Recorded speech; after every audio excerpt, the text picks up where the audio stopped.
can you categorically say na ayaw niyo po ng impeachment? Yung impeachment, nasa Senado na yan. Mm-mm.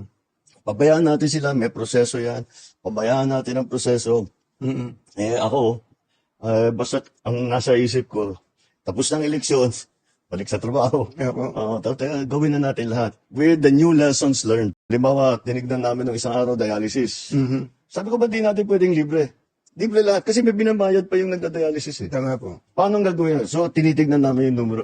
Kung ano yung pondo ng PhilHealth, para diyan, ano bang pwede nating ibigay? Sa cancer, milyon-milyon na ang binibigay nating tulong.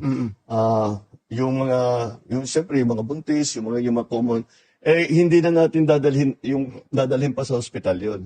Kaya nagbukas tayo ng Bukas Centers. Ang Bukas Centers, yung bagong urgent care ambulatory services. Opo. Yun ang Bukas Center. 24/7 yan. Hindi nagsasara. At yan, yung mga simpleng bagay. Para hindi na kailangan pumunta sa malalaking ospital. Internet, malaking tulong yan. Talaga ang dream ko, na lahat ng serbisyo ng gobyerno hanggat maaari, yung payment sa gobyerno, pati payment ng gobyerno sa'yo, yung pag-apply ng kung ano-ano, gagawin natin by computer para hindi na mahirapan ng tao. Hindi na kailangan bumiyahin ng kalayo-layo.